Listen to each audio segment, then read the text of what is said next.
You're seeing this message for a reason. This is not random scrolling, and it is not a coincidence of the algorithm. If these words have found you at this precise moment, it means something in your reality is already shifting beneath the surface. There is a recognition signal that very few people ever notice. Less than 1% tune into it in their entire lifetime. If you are here right now, you've already crossed the first threshold. Think about that for a moment. Out of all the noise you could have passed by, your awareness paused here. Why? Because deep inside, some part of you knows this isn't just another message. It is a transmission, an invitation to step into a version of reality that has been waiting for you. The truth is, most people spend their lives searching outside for signs that their dreams are taking shape. They check their bank account, their relationships, their circumstances, as if the proof has to show up first before they can believe. But here is what the universe has been whispering all along. The signal comes before the manifestation. Recognition itself is the first sign. Every delay you've faced, every closed door, every empty stretch of waiting has not been absence. It has been preparation. The void before manifestation is not emptiness. It is the silent orchestration of your becoming. In quantum terms, you are standing at what physicists call the collapse point, the razor's edge where infinite possibilities narrow into the single reality you are about to live. And here is where it becomes deeply personal. Every meditation you've done, every visualization you've held, every time you chose faith instead of fear has led you here. Those choices have carried you to these exact coordinates in space and time. Right now, you are standing at the event horizon of your own becoming. You are not waiting for a sign. You are living it. Consider how quantum mechanics describes particles in superposition, existing in all possible states until observed, until consciousness touches them and calls one into being. Your dreams have been in that same suspended state, alive and waiting.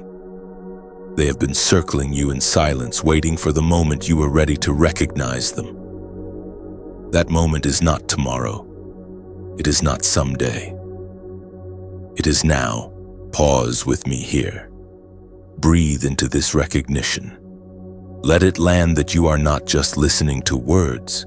You are answering a signal few ever notice. This is the moment before the sunrise, the instant before possibility collapses into form.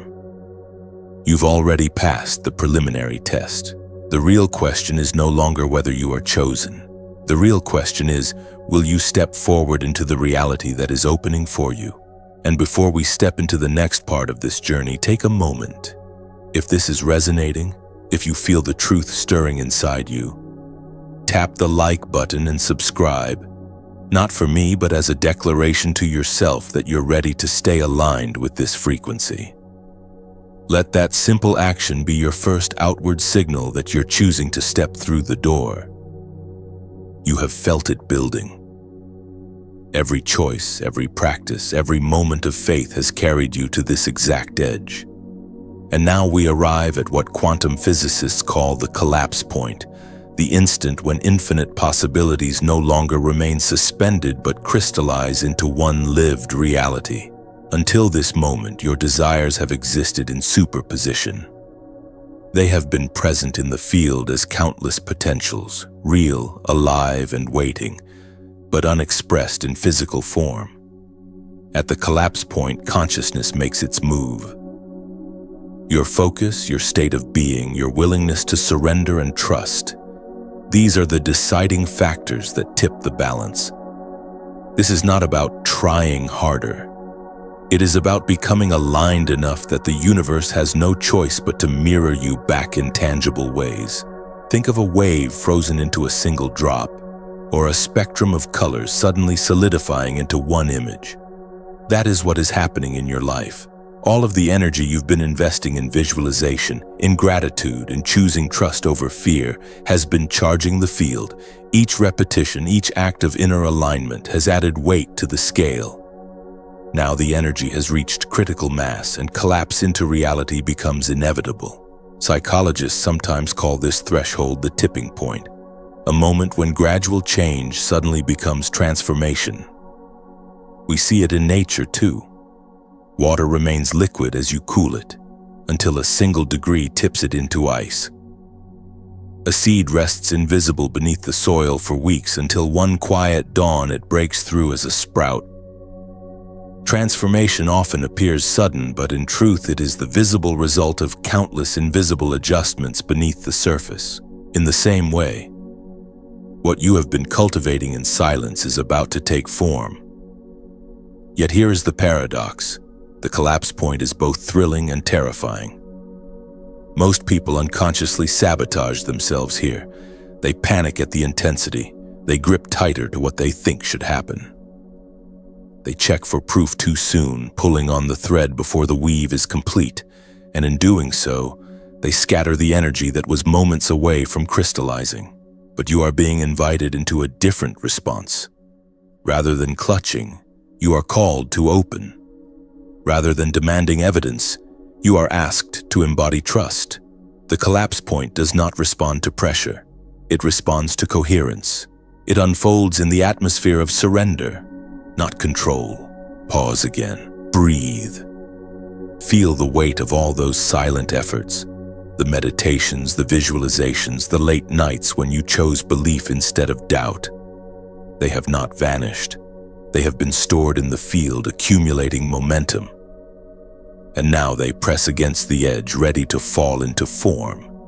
You are standing at the razor's edge of becoming, where possibility will soon become reality. And this is where the next great lesson appears. If collapse is inevitable, why do so many stumble right at the threshold? To answer that, we must look at the hidden reflex that derails most people in their final steps.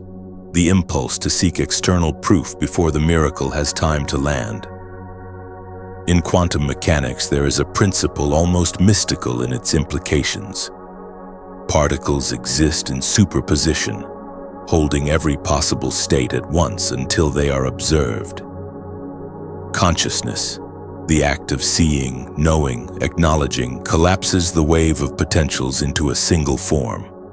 What may sound like abstract physics is in truth the same principle shaping your life at this very moment. Your dreams, your intentions, your deepest longings have been alive in that suspended state of superposition. They have not been absent. They have been waiting, circling in orbit like satellites unseen in the night sky, ready to transmit their signal once you tuned your receiver. They are real, but not yet solid. They exist in possibility, not yet in form. And here you are, at the event horizon of your own becoming, where recognition and observation tip the scales. Think about what happens when you finally choose to see yourself differently. Until that choice, countless versions of you exist. Confident and doubtful, abundant and scarce, awakened and asleep. All of them are possibilities, equally alive in the field. But the moment you observe yourself in a new way, when you claim, "This is who I am now," you collapse those options into a singular identity. That choice sends a signal not just inward but outward, reorganizing the field around you to match. The event horizon is the threshold where return is impossible. Once a particle is observed, it cannot go back to superposition. Once a sprout breaks through the soil, it cannot return to seed. Once you recognize the truth of who you are becoming, you cannot unknow it. This is why the moment feels so charged, even unsettling. On some level, you sense that life will not look the same after this. And that sense is correct. It's easy to romanticize breakthrough, but the truth is that observation requires courage. To see a possibility as real before the world confirms it feels like stepping off a cliff. Yet that is the very act that pulls the unseen into form. Neville Goddard often said that imagination is the creative act itself, that to assume the feeling of the wish fulfilled is to make it inevitable. Joe Dispenza echoes the same truth in modern language. consciousness is the collapsing force that organizes matter. You are not waiting for reality to show you. Reality is waiting for you to observe with conviction. Pause for a moment and let yourself imagine, not lightly but fully. Picture the version of you who already lives in alignment with your desire. Feel the texture of their daily life, the ease in their body, the quiet confidence in their presence. As you hold this image, recognize that you are not pretending. You are observing a version of yourself that already exists in superposition. And by choosing to observe it, you are calling it forward into being. This is the event horizon, the place where faith and physics meet. It is the razor edge where your consciousness tips the universe into shape. And yet, for all its beauty, it is also the place where most people stumble. Why? Because right at the edge of breakthrough, they panic, they demand proof, they pull back into old identity. And in doing so, they collapse into the wrong timeline. To understand why this happens, we must step into the psychology of the threshold, the hidden reflex that causes most people to fail just before everything they asked for arrives. Here is the paradox that repeats itself in nearly every transformation story. People come so close to receiving everything they have asked for, and then they falter. Not because the universe denies them, but because fear rises in the very moment of fulfillment. At the threshold, the unknown feels too vast, too unsteady, and the instinct is to grip tighter, to demand reassurance, to look outside for proof. You can probably recognize this reflex in your own life. Maybe you've waited for a long-desired opportunity, and when it finally approached, your first response was to check for confirmation, refreshing the inbox, scanning for messages, watching the clock. The very act of grasping for proof interrupted the flow that was already unfolding. In psychological terms, this is the brain's bias for immediate feedback. We crave evidence, and when we don't see it instantly, the survival mind declares danger.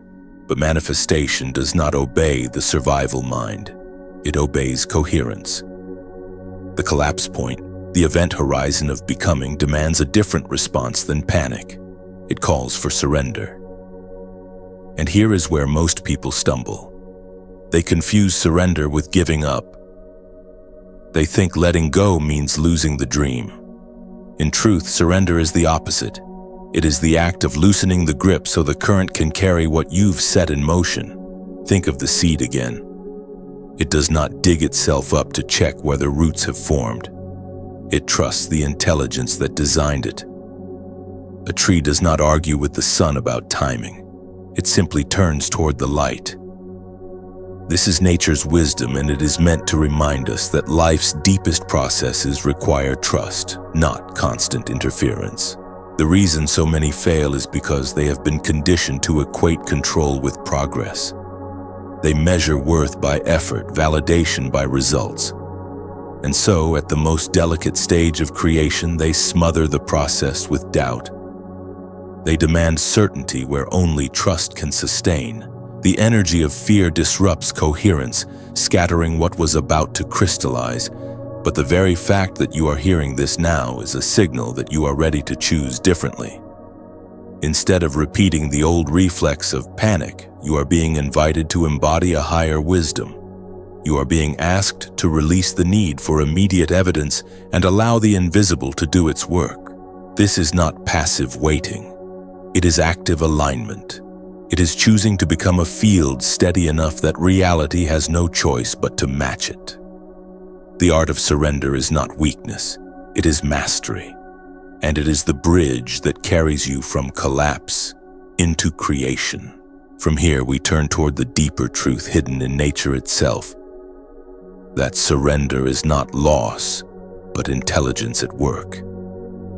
This is where the seed becomes a tree, and where your own life begins to reorganize in ways beyond anything you could force into place.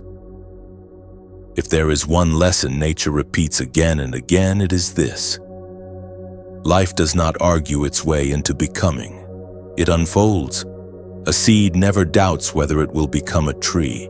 It does not push, pull, or panic about timing.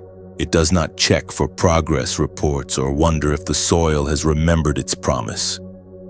It surrenders fully to the intelligence that created it, trusting the same force that spins galaxies and orchestrates the dance of atoms. When we hear the word surrender, many of us recoil. We imagine it means weakness, resignation, or giving up. But surrender is not quitting. Surrender is alignment with a deeper order of intelligence. It is releasing the illusion that control is what makes things happen.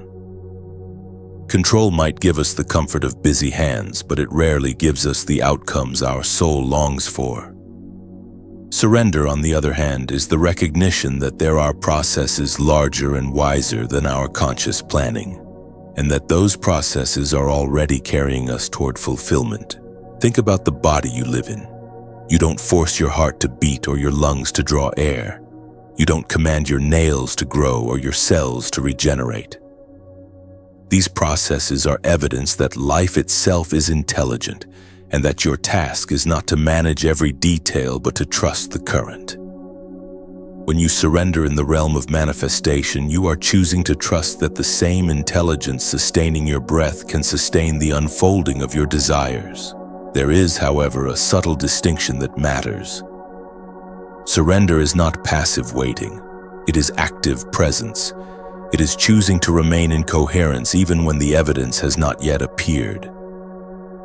It is keeping your energy open and unclenched so that the universe has a channel through which to deliver. Imagine water trying to flow through a pipe that is tightly constricted. Nothing gets through. That is what control does. But when you relax your grip, when you loosen your demand that things appear in only one form, the flow finds its way. To feel this, try something simple right now. Breathe in, slowly and deeply. Hold for a moment. Then let it go, fully. Notice the space that opens in your body when you truly exhale. That release is surrender in action. You did not stop breathing. You created space for the next breath to come. In the same way, releasing attachment to how your desires must appear creates space for life to deliver something larger, often more extraordinary than you could have scripted. This is the frequency you are being invited to embody, the frequency of trust, openness, and alignment. And here lies the cosmic paradox. What you've been seeking has also been seeking you. While you've been asking if your prayers were heard, the universe has been orchestrating synchronicities, rearranging circumstances, and moving people into place. Nothing has been delayed. Everything has been precisely calibrated to your soul's evolution. Surrender is the art of stepping out of the illusion of control and into the reality of partnership with the same force that turns seeds into trees, rivers into oceans, and galaxies across the sky. It is the wisdom that transforms panic into peace and waiting into receiving. And now we arrive at the turning point. What happens when you stop trying to grasp and start allowing? What shifts when you release wanting energy and step fully into receiving energy? The answer lies in the mystery of quantum entanglement, where your desires and your consciousness are already bound together, waiting for you to trust the connection. In the strange beauty of quantum physics, there is a phenomenon called entanglement. Two particles, once connected, remain bound to each other no matter how far apart they travel. Touch one, and the other responds instantly, even across galaxies. This principle is not just a scientific curiosity. It is a mirror of how your consciousness interacts with your desires. The moment you gave birth to a true longing, you became entangled with it. That desire is not floating somewhere distant, waiting for you to chase it down. It is connected to you through invisible threads of energy. The challenge is not in creating the bond. It already exists. The challenge is in the frequency you transmit along that bond. When you remain in wanting energy, you are actually pushing your desire further away. Wanting is rooted in lack, in the vibration of I don't have. It sends a signal of distance, reinforcing the gap between where you are and what you long for. But when you shift into receiving energy, everything changes. Receiving is not grasping, it is knowing. It is the quiet confidence that what is connected to you is already yours in the quantum field, simply waiting for the right conditions to collapse into form. Think about the subtle difference in your body between these two states. Wanting feels tight, restless, searching. Your shoulders tense, your breath shortens, your mind races. Receiving feels open, steady, grounded. The chest expands, the breath softens, the mind grows quiet. These physical cues are not random, they are indicators of the frequency you are transmitting. Your body is the first instrument of resonance, the first antenna broadcasting your state into the field. You can practice this shift in micro moments. The next time you notice yourself grasping for proof, refreshing the inbox, scanning for a message, pause. Place a hand on your chest. Breathe until your body loosens. Whisper to yourself, "It's already mine." That small act of coherence changes the vibration you are feeding into the entangled thread. It moves the signal from static to clarity, from longing to readiness. The more consistently you inhabit receiving energy, the more natural it becomes. Synchronicities begin to cluster. The right book falls off the shelf. The conversation that opens a door happens without effort. You realize that your job was never to force the connection. It was to clear the channel. And yet, just as you begin to open into receiving, a familiar challenge often appears. Resistance rises like a final guardian at the threshold. Doubts, distractions, and old patterns surge up not to punish you, but to test the steadiness of your frequency. This is where most turn back, but for you it is simply the next invitation. Every journey toward transformation eventually encounters a guardian at the gate. In the language of manifestation, that guardian is resistance. It does not arrive to destroy you. It arrives to test you. It asks, quietly but firmly, "Are you truly ready to live at the frequency you've chosen? Or will you collapse back into the patterns that once defined you?" Resistance often doesn't show up as obvious opposition. It disguises itself in subtle ways. Sometimes it looks like sudden busyness, the endless tasks and interruptions that keep you from your practices. Sometimes it appears as inner doubt, an insistent voice telling you that your situation is different, that this truth applies to everyone but you. Other times, it takes the shape of draining relationships or circumstances designed to pull you back into old roles. None of this is coincidence. Resistance is the final exam before the breakthrough. Think of it like this. When a rocket leaves Earth, the greatest resistance is not in the empty space beyond the atmosphere. It is in the dense air of the first few miles. The pushback is fiercest right before escape velocity. In the same way, resistance intensifies right before you shift timelines. It is not a sign that you are failing. It is a sign that you are close. The mistake most people make is to fight resistance as if it were an enemy, or to feed it with fear and self-criticism. But resistance cannot be beaten head-on. It dissolves when it is recognized for what it truly is, a test of steadiness, not a verdict of failure. Like clouds passing through the sky, it is temporary. The more you watch without judgment, the less power it holds. When you meet resistance, pause. Feel the ground beneath your feet. Notice your breath. Acknowledge what is arising without labeling it good or bad. Each time you choose awareness over reaction, you prove to yourself and to the field that your frequency is not easily shaken. This is how you step past the gatekeeper, not by fighting but by walking through with quiet certainty. Every hero's journey includes this moment. Every transformation requires the test, and you are standing in yours. The presence of resistance means the threshold is near. The door is opening. The question is, will you remain steady long enough to walk through? To answer that, we must now explore a truth that eases the grip of fear more than anything else. The universe does not operate on human timing. It moves with perfect timing. Timing calibrated to your soul's growth, not your calendar. One of the greatest misunderstandings people carry is the belief that if something hasn't appeared yet, it must not be working. We measure progress by the clock, by deadlines, by how quickly things show up on our schedule. But the universe does not follow human calendars. It follows alignment. It follows readiness. It follows a timing so exact that when you finally see how everything has been arranged, you realize it could not have happened a single day sooner or later. Delays are not denials. They are recalibrations. What looks like nothing happening is often the most intricate choreography unfolding behind the scenes. People are being shifted into position, resources are being gathered, circumstances are being aligned. From our limited perspective, it feels like waiting in silence.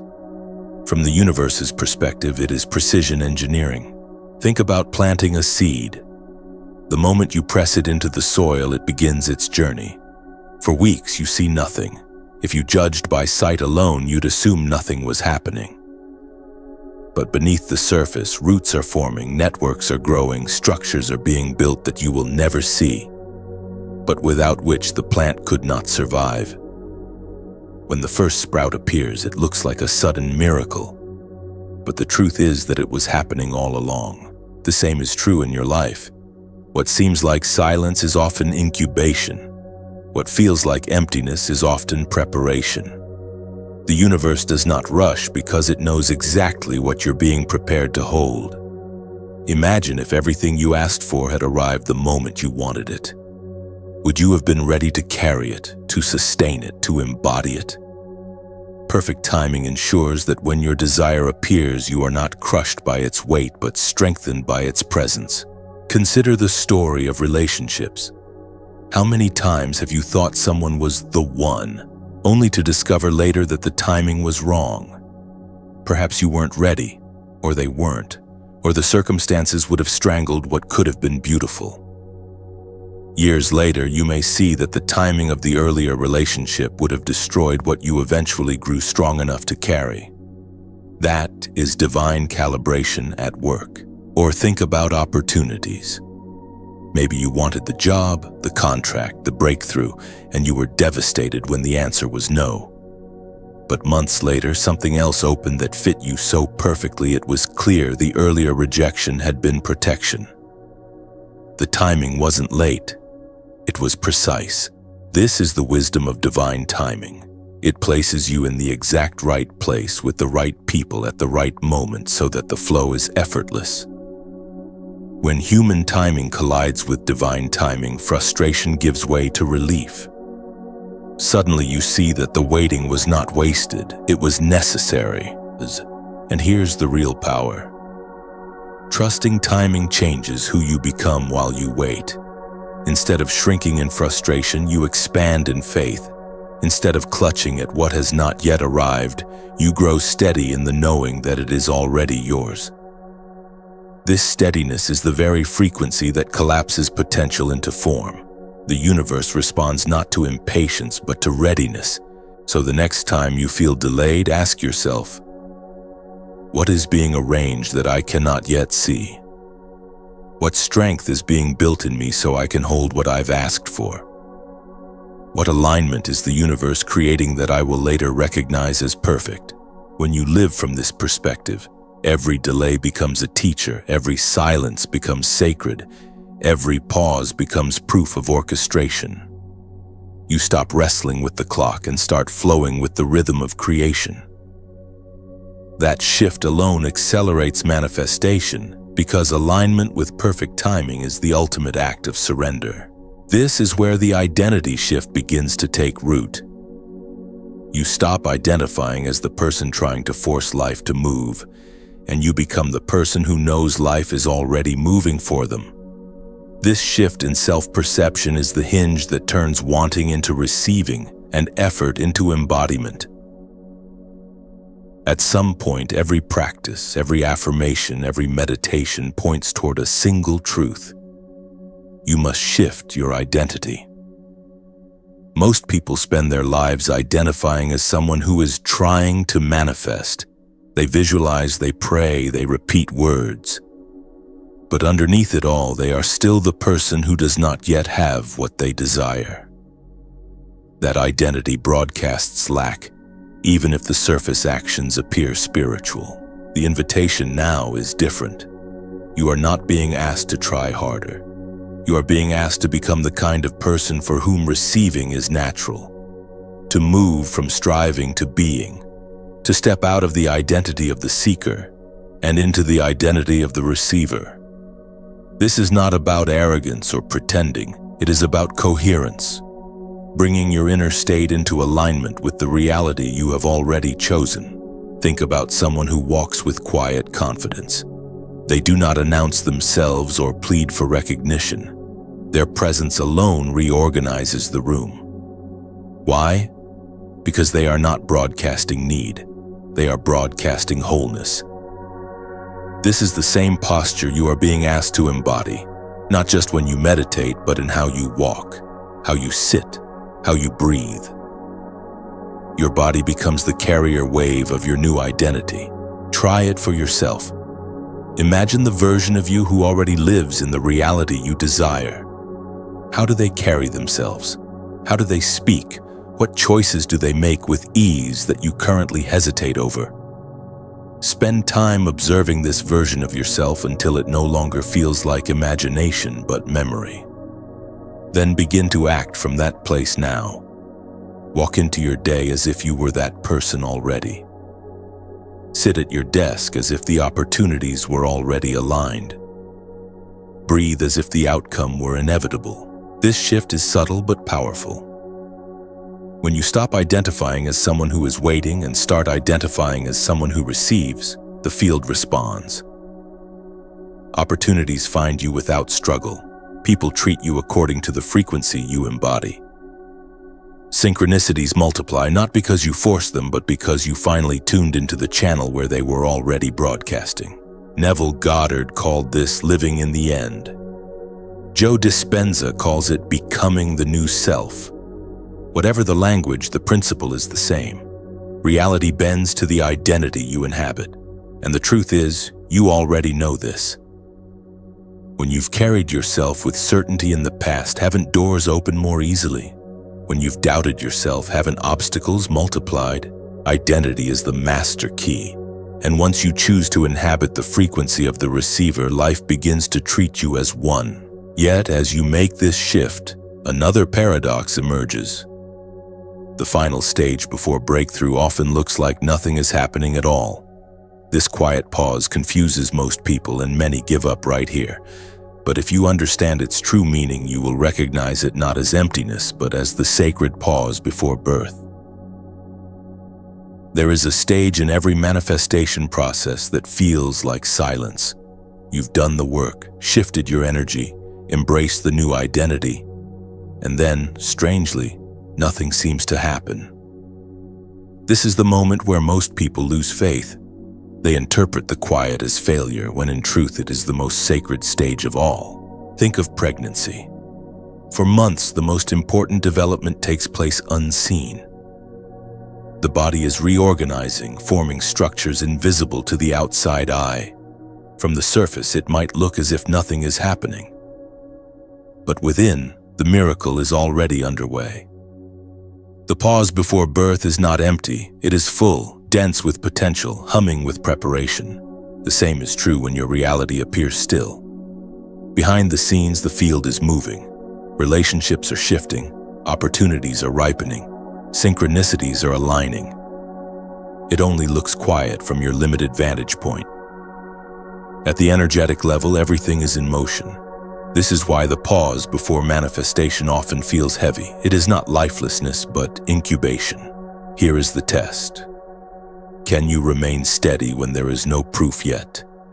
Can you keep breathing as the seed germinates underground? Can you trust that silence is not absence, but orchestration?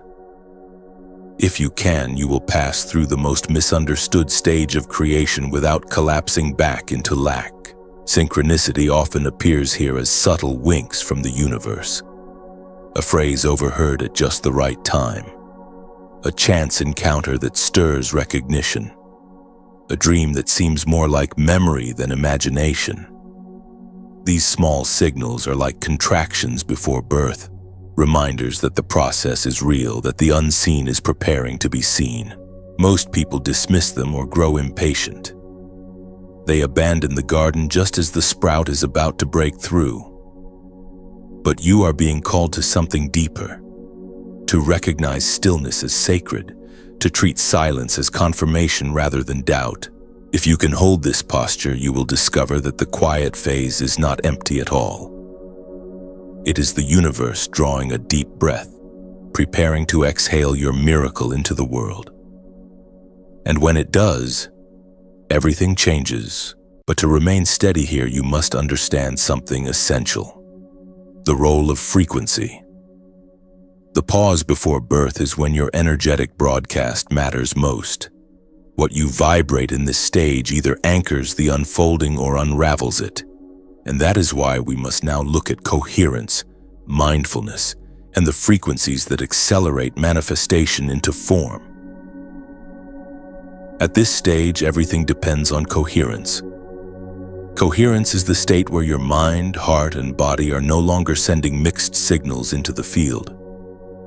Instead of broadcasting fear with one thought, doubt with another, and hope with a third, you generate a steady, unified signal. That consistency is what the quantum field responds to. Science has already begun to glimpse this truth. HeartMath researchers discovered that emotions like gratitude, love, and compassion create a coherent rhythm in the heart. That rhythm in turn organizes the brain and nervous system into harmony. The result is a measurable electromagnetic field that radiates far beyond the body. What ancient mystics intuited, that inner state shapes outer reality, is now being confirmed in labs. But coherence is not just theory. You can feel it in your own body. Gratitude softens the chest, love opens the breath, joy expands the spine, fear contracts, doubt narrows, anger scatters. These are not random sensations, they are signatures of frequency. When you are coherent, your body becomes like a finely tuned instrument, broadcasting a clear note into the quantum field. And the field, like any resonant system, responds by amplifying and reflecting that note. This is why mindfulness matters so deeply in the quiet phase before manifestation. It is not about being positive all the time. That quickly becomes performance. It is about becoming conscious of what you are actually broadcasting. Are you transmitting readiness or need, wholeness or lack, faith or fear? Every thought, every feeling, every choice is a brushstroke painting the energetic picture the universe will mirror back to you. A simple practice can help. Pause for 60 seconds, place your hand on your heart, and slow your breath until your body settles. As you breathe, recall a genuine moment of gratitude, not imagined but remembered. Feel how your body shifts. The muscles unclench, the mind quiets, the heart steadies. That coherence is not a small thing. In those moments, you are tuning your entire being to the frequency where your desires already exist. Remember, constructive interference occurs when two waves align and amplify each other. In the same way, when your frequency aligns with the frequency of your desires, the waves amplify. Synchronicities multiply. The invisible threads connecting you to your manifestation vibrate with clarity rather than static. You are no longer searching for the broadcast, you have tuned to it. Of course, coherence is challenged by distraction. Old habits, anxious thoughts, external triggers. They all pull your frequency out of alignment. But the challenge is not to eliminate them entirely. It is to notice them quickly and to return. Just as a musician retunes their instrument before playing, you retune your frequency as often as needed. This is the art of coherence. Not perfection, but persistence. Not force, but awareness. And when you sustain coherence long enough, you reach the threshold of the most mysterious stage in the manifestation process, the moment of apparent nothingness, the dark night, what physicists call the quantum vacuum. There comes a stage in the manifestation process that almost no one talks about. Mystics called it the dark night of the soul. Physicists call it the quantum vacuum. On the surface, it looks like nothing is happening. Inside, it is the most potent creative field in existence.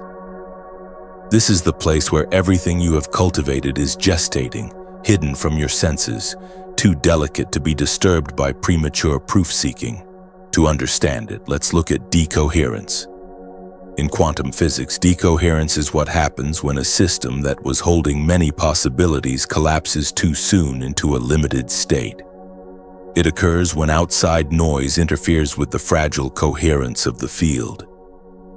In your own life, decoherence happens every time you demand evidence before it's time.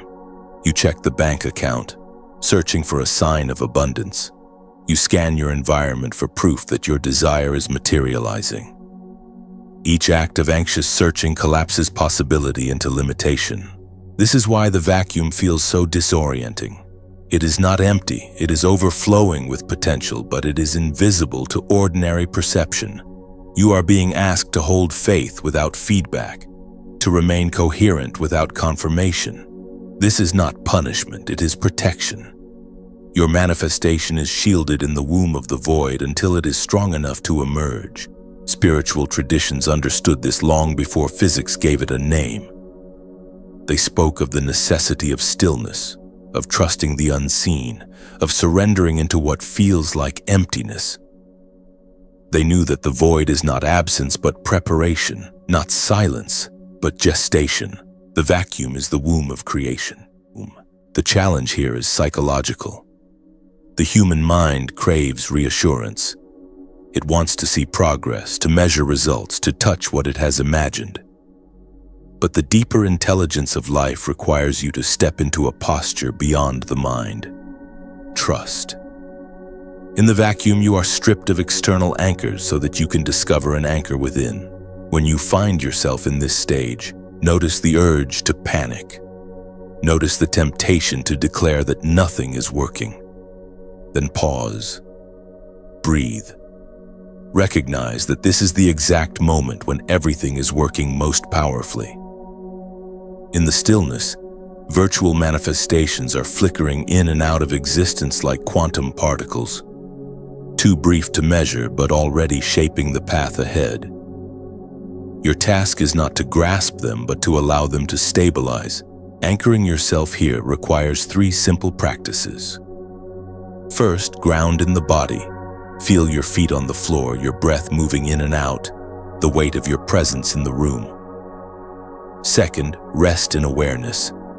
Watch thoughts and emotions like clouds drifting through the sky without judgment or attachment. Third, hold meaning. Remind yourself that this pause is sacred, that it is the womb of everything you've asked for. The vacuum demands courage, but it also offers liberation. When you realize you do not need external proof to remain coherent, you step into sovereignty. You become untouchable by circumstances, steady regardless of conditions. And that steadiness is the very frequency that protects your manifestation from decoherence. Soon the unseen will begin to show itself. Subtle signs will flicker at the edges of your experience. Small synchronicities will whisper that the invisible is becoming visible. These are the virtual manifestations, the first hints of birth, and they deserve your attention, not as desperate proof, but as quiet confirmation. When the field begins to stir after the vacuum, the first signs of manifestation appear like sparks, brief, subtle, almost easy to dismiss. Physicists describe this in terms of virtual particles appearing and disappearing in the vacuum of space so quickly they cannot be directly observed, yet their influence can be measured. In your life, these are the virtual manifestations, fleeting signals that what you've been calling in is already brushing against your reality. You've felt them before. A conversation that drops a phrase you needed to hear, a book falling off the shelf into your hands, an unexpected moment of joy or clarity that seems out of proportion to the situation. These are not accidents. They are ripples from the field, hints that possibility is becoming probability. The mistake many people make is to either cling to these signals as if they are the final proof, or to ignore them altogether as coincidences. But virtual manifestations are neither meaningless nor complete. They are evidence in motion. They are the universe whispering, "Stay steady, the channel is open." Your role is not to grab at them, but to recognize them as encouragement. Think of them as the first contractions before birth. The baby is not yet here, but the body is signaling that something irreversible is underway. In the same way, when synchronicities cluster around you, when unlikely alignments begin to happen with increasing frequency, it is a sign that reality is reconfiguring itself around your desire. Here is a practice. Instead of demanding, "Where is it?" shift into appreciation for these glimpses. Keep a journal where you note each synchronicity, no matter how small. Not as proof that you are almost there, but as confirmation that you are already in it. This trains your nervous system to recognize the invisible currents rather than dismiss them. Over time, your awareness becomes more sensitive to the subtle ways the field communicates, which only deepens your coherence. These glimpses are the bridge between the vacuum and emergence. They stabilize as you continue to hold frequency. They extend their presence longer and longer until what once flickered becomes fixed. What looked like sudden manifestation will reveal itself as the final solidification of a process that has been underway for weeks or months. So do not underestimate the importance of these everyday evidences. They are not small. They are the fingerprints of the quantum field on your life, proof that you are not imagining this journey. And they are preparing you for the next leap, the moment when superposition gives way to synchronization, when possibility crosses the threshold into form through the mysterious power of phase transition. As the subtle signs accumulate, something extraordinary begins to happen. Your current reality and your desired reality start to synchronize. In physics, this is called phase locking. Two oscillating systems aligning their rhythms until they move together as one. What begins as a faint resonance becomes a full synchronization, and when the alignment reaches critical mass, a phase transition occurs. We see phase transitions all around us. Water cools steadily, degree by degree, until suddenly it freezes into ice. A caterpillar builds its cocoon and in what appears to be a moment transforms into a butterfly. The shift looks sudden, but it is the result of steady energy building behind the scenes until the system reorganizes itself into a higher order. The same is true for you. Each meditation, each moment of gratitude, each act of choosing coherence has been adding energy into the field. At first, the changes are invisible, then subtle, then undeniable. When enough energy has accumulated, a tipping point is reached and the transition cannot be stopped. The old identity collapses and a new one emerges. This is why breakthroughs often feel instantaneous. One day you're wrestling with the same doubts and patterns, and the next day they simply dissolve. It isn't that they slowly faded.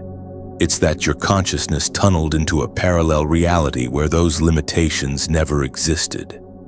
Physicists call this quantum tunneling, where particles slip through barriers that should be impenetrable. For you, it is the lived experience of suddenly finding yourself free of constraints that once felt permanent. Emergence is the gift of this transition. In complex systems, emergence refers to new properties arising that were never present in the original parts. In your life, this looks like abilities you didn't know you had becoming available. Opportunities that were invisible suddenly appearing. Relationships aligning with effortless precision. You didn't create these through force. They emerged when your system reorganized into coherence. This is why patience in the earlier phases is so vital. The phase transition will come, but only when the energy has reached critical threshold. Until then, the task is not to force, but to remain aligned. Because once the threshold is crossed, the transformation is inevitable. And now the question becomes, once the new reality begins to emerge, how do you stabilize it? How do you ensure that the version you've chosen becomes your lived timeline, rather than slipping back into old patterns? The answer lies in the placement of your attention, because what you feed with attention becomes the reality you inhabit. At the heart of manifestation lies one simple but profound truth. What you give attention to, you give life to. Attention is not passive, it is the currency of creation. Wherever your awareness lingers, energy flows and reality organizes itself to reflect that focus. This is why two people can live through the same circumstances yet inhabit completely different worlds, because their attention feeds different timelines. Think of it like tuning a radio. Countless stations are broadcasting simultaneously, but you only hear the one you tune to. Your desired reality is already transmitting its frequency. The question is not whether it exists. The question is, will you tune in long enough for it to stabilize as your lived experience? Most people sabotage this step by scattering their attention. They embody their expanded self in meditation, but then spend the rest of the day reacting from their old identity. The result is interference, waves canceling each other out. This is destructive interference where the new timeline is drowned out by the old. The way through is consistency. Each moment is a choice point. Each thought, feeling, and action is a vote for the timeline you wish to inhabit. Here's a practice. Whenever you face a decision, pause and ask, what would the version of me who already lives my desired reality choose right now? Trust the first answer. Don't analyze it to death. Intuition speaks quickly, the mind complicates. Each time you act from that place, you strengthen coherence with your chosen timeline. Each time you default to the old reaction, you reinforce the patterns that keep you stuck. Attention placement is not about denying present circumstances. It's about refusing to feed them with the energy of identification. You can notice lack without becoming lack. You can witness fear without living as fear. By shifting attention toward the reality you are choosing, you gradually starve the old timeline and nourish the new. What you withdraw attention from withers. What you invest attention in thrives. Over time, this becomes second nature. You stop asking, when will it happen, and begin living as if it already has. That shift in focus collapses possibility into form. Your chosen reality solidifies not because you forced it, but because you kept feeding it with awareness until it became inevitable. And yet, sustaining this shift requires more than mental discipline. It demands integration, rewiring the brain, embodying the new self daily, and aligning with the collective field. This is the final step, where the transmission becomes live truth. Everything we've walked through, the recognition signal, the collapse point, surrender, coherence, the vacuum, synchronicity, phase, transition, and attention, has been leading here. Integration. Because transformation is not just about glimpsing a higher reality. It's about living it moment by moment until it becomes your natural state. Neuroscience shows us that each time you entertain a thought, feel an emotion, or imagine an experience, you are firing and wiring neural pathways in your brain. When you repeat these patterns, they strengthen. This is neuroplasticity, the brain's ability to rewire itself according to your focus. What this means is simple. When you consistently inhabit the identity of the receiver, your nervous system begins to accept that reality as normal. Doubt weakens, certainty strengthens, and the biology of your body becomes aligned with the energy of your desire. Daily embodiment anchors this process.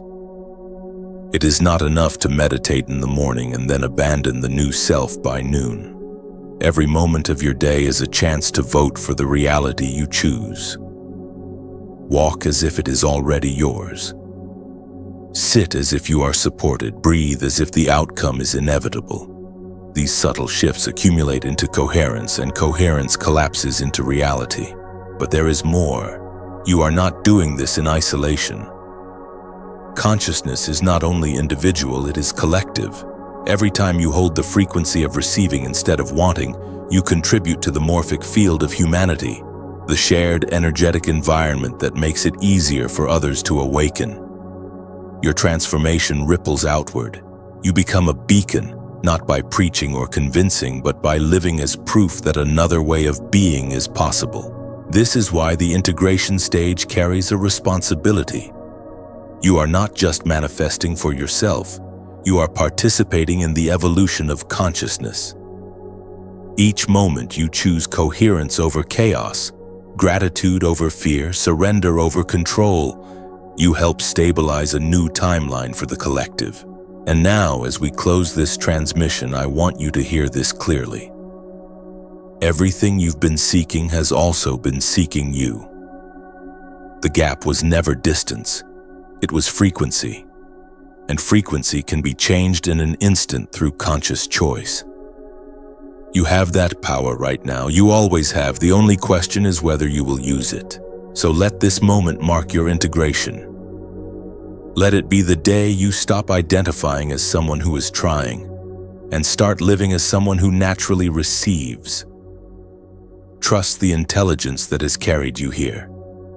Breathe into the knowing that you are already aligned, and walk forward as the version of yourself who remembers what others have forgotten. That reality bends to coherence, and coherence is yours to choose. If these words have resonated, if something in you feels the truth of this, then don't just close this page and move on. Anchor it. Take one small step right now to affirm your alignment. Like this video, subscribe to this channel, and let that action be more than a click. It is your declaration that you are choosing to stay tuned to the frequency of receiving. By doing so, you are not only committing to your own transformation, but also helping to expand the collective field so that more people can awaken at the exact moment they're ready. Your breakthrough is not somewhere in the future. It is closer than your next breath. Step into it now. Welcome to the beginning of everything you have been preparing for.